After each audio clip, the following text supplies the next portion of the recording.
தலைப்பு செய்திகள். வவுனியாவில் தனியார் தாதியர் கல்லூரி மோசடி, நிற்கதியில் மாணவர்கள். பொய்கூறி ஆட்சிக்கு வந்த அரசாங்கம் பட்டதாரிகளையும் விவசாயிகளையும் ஏமாற்றிவிட்டது. எதிர்க்கட்சி தலைவர் விசனம்.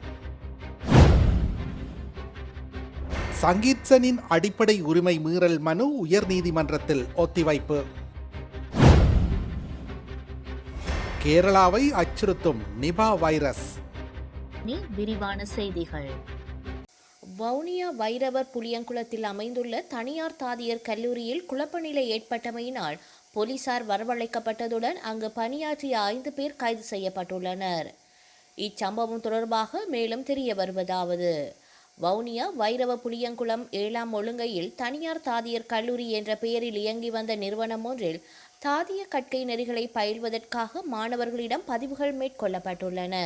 அதற்காக ஒவ்வொரு மாணவரிடமிருந்தும் 1 லட்சத்திற்கும் அதிகமான பணம் பகுதியாக அறவிடப்பட்டதாக மாணவர்கள் தெரிவிக்கின்றனர்.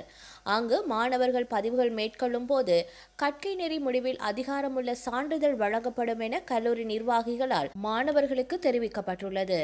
எனினும் கற்கை நெறி முடிவடைந்து நீண்ட நாட்களாகியும் மாணவர்களுக்கு சான்றிதழ் வழங்கப்படவில்லை என கூறப்படுகின்றது. குறித்த நிறுவனத்தில் கற்கை நெறியை பூர்த்தி செய்த 50க்கும் மேற்பட்ட மாணவர்கள் பாதிக்கப்பட்டுள்ளதாக தெரிவிக்கப்படுகின்றது.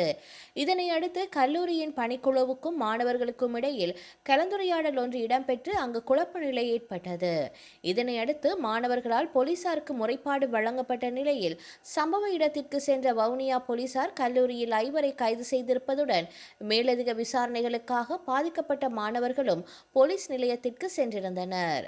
மாணவர்களின் கோரிக்கைக்கு அமைவாக சம்பவ இடத்திற்கு சென்ற வன்னி மாவட்ட நாடாளுமன்ற உறுப்பினர் ஜெகதீஸ்வரன், பிரதி போலீஸ் மா அதிபர் மற்றும் வவுனியா தலைமை போலீஸ் நிலைய பொறுப்பதிகாரி ஆகியோருடன் கலந்துரையாடியதுடன் பாதிக்கப்பட்ட மாணவர்களுக்கு நீதியை பெற்றுக் கொடுக்க வேண்டும் எனவும் வலியுறுத்தியிருந்தார். மேலும் கைது செய்யப்பட்டவர்களை நீதிமன்றத்தில் முற்படுத்த நடவடிக்கை எடுக்கப்பட்டுள்ளதுடன் இது தொடர்பான மேலதிக விசாரணைகளை வவுனியா போலீசார் முன்னெடுத்து வருகின்றனர். தற்போதைய அரசாங்கம் போலியான வாக்குறுதிகளையும் பொய்களையும் கூறி அதிகாரத்தை கைப்பற்றிய போதிலும் குறுகிய காலத்திற்குள் நாட்டில் அபிவிருத்தி உத்தியோகத்தர்கள், விவசாயிகள், மீனவர்கள் என ஒட்டுமொத்த பொதுமக்களையும் முற்றாக ஏமாற்றிவிட்டதாக எதிர்க்கட்சி தலைவர் சஜித் பிரேமதாச குற்றம் சுமத்தியுள்ளார். கொழும்பிலுள்ள எதிர்க்கட்சி தலைவர் அலுவலகத்தில் செவ்வாய்க்கிழமை இடம்பெற்ற அபிவிருத்தி உத்தியோகத்தர்களுடனான விசேட கலந்துரையாடலின் போதே அவர் இதனை தெரிவித்துள்ளார். இது தொடர்பில் மேலும் அங்கு குறிப்பிடுகையில், நாட்டில் உள்ள 15,000க்கும் மேற்பட்ட அபிவிருத்தி மற்றும் பொருளாதார அபிவிருத்தி உத்தியோகத்தர்களுக்கான முறையான சேவை பிரமாண குறிப்பு, நியாயமான சம்பள அளவு அல்லது பதவி உயர்வு முறைமைகள் இதுவரை உருவாக்கப்படவில்லை. இலவச கல்வியின் ஊடாக பட்டம் பெற்ற இப்பட்டதாரிகளை அவர்களை விட குறைந்த தகமை கொண்டவர்கள் கண்காணிக்கும் அவல நிலை காணப்படுகின்றது. இவர்களின் பெயர்களை சமூக அபிவிருத்தி உத்தியோகத்தர்களிடம் மாற்றி தேர்தல் காலத்தில் ஏமாற்றியுள்ளனர். அந்த அநீதிக்கு எதிராக ஐக்கிய மக்கள் சக்தி தொடர்ந்து போராடுவதுடன் அடுத்த வாரம் நாடாளுமன்றத்தில் இவர்களது உரிமைகளுக்காக நான் குரல் எழுப்புவேன். சிரேஷ்ட பிரஜைகளின் சேமிப்புகளுக்கான 15% வட்டி வீதம் தற்போது பறிக்கப்பட்டுள்ளது. மேலும் விவசாயிகளுக்கான உரம், விதை மானியங்கள் மற்றும் உத்தரவாத விலைகள் வழங்கப்படாமையினால் அவர்கள் நிர்கதிக்காகியுள்ளனர். மீனவர்களுக்கான சலுகைகள் குறைக்கப்பட்டுள்ளன.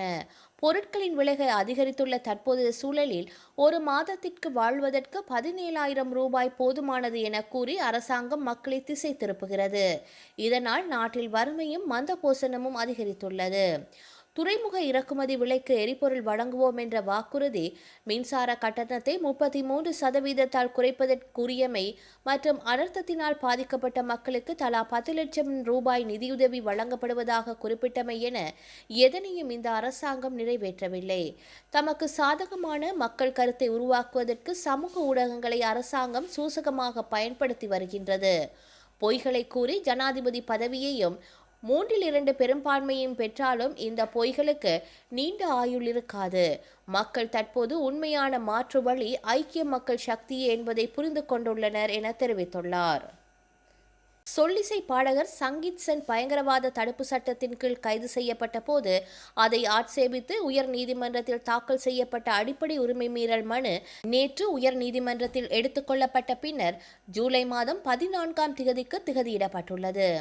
நீதியரசர்கள் மஹிந்த சமயவர்தன, கலாநிதி சோபித ராஜகருண, சம்பத் அபயகோன் ஆகியோர் முன்னிலையில் இந்த மனு எடுத்துக் கொள்ளப்பட்ட போது மனுதாரர் தரப்பில் ஜனாதிபதி சட்டத்தரணி M.A. சுமந்திரன் முன்னிலையாகினார். வழக்கு தாக்கல் செய்யப்பட்ட சமயத்திற்கும் தற்போதைய நிலைமைக்கும் இடையில் சில மாற்றங்கள் இருக்கின்ற காரணத்தினால் இந்த வழக்கு தொடர்பான என்ன நடவடிக்கை எடுப்பது என்பது குறித்து மனுதாரரின் கருத்தை எழுத்து மூலம் அறிய தகவல் அனுப்பப்பட்டிருக்கின்றது. அது கிடைக்கும் வரை மனுவை ஒத்திவைக்கலாம் என்று சுமந்திரன் தெரிவித்தார். அரசு தரப்பில் மேலதிக சொலிசிஸ்டர் ஜெனரல் ஜனாதிபதி சட்டத்தரணி அசாட் நவாவி முன்னிலையாகினார். மனுதாரரில் நியமிக்கப்பட்ட சட்டத்தரணியான மோகன் பாலேந்திராவும் மன்றில் முன்னிலையாகியிருந்தார்.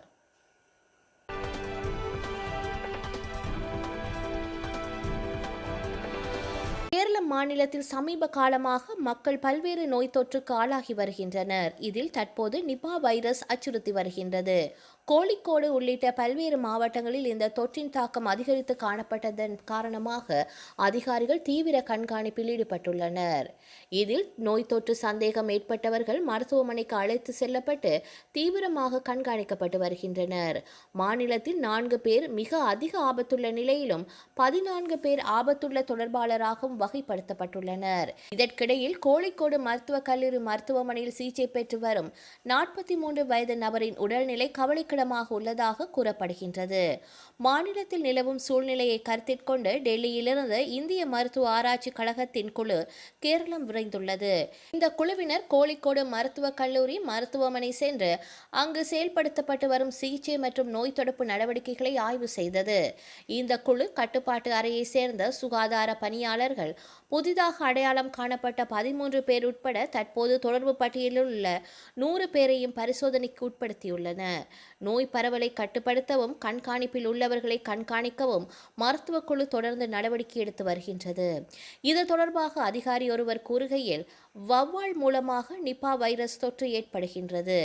இந்த பாதிப்புக்கு உள்ளாகும் மனிதர்களிடம் தொடர்புடையவர்கள் மூலம் அடுத்தடுத்து தொற்று பாதிப்பு உருவாகும். எனவே பாதிப்புக்கு ஆளானவர்கள் தனிமைப்படுத்தப்பட்டு உரிய சிகிச்சை அளித்தாலே பரவலை தடுத்து நிறுத்தலாம் என தெரிவித்துள்ளார்.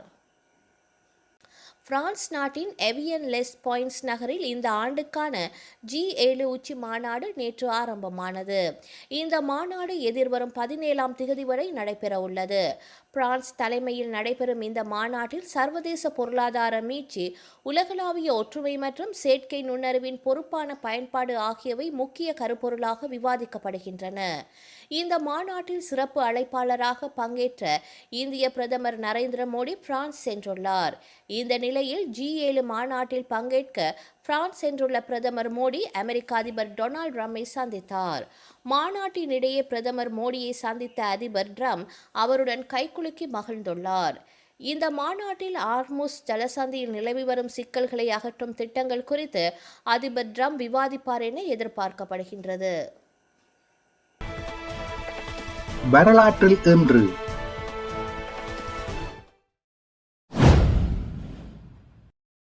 1944 ஐஸ்லாந்து டென்மார்க்கிடம் இருந்து விடுதலையை அறிவித்து குடியரசானது. 1953 பனிப்போர்.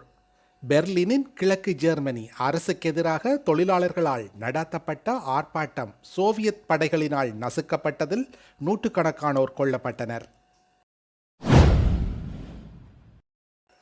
1967 அணுகுண்டு சோதனை.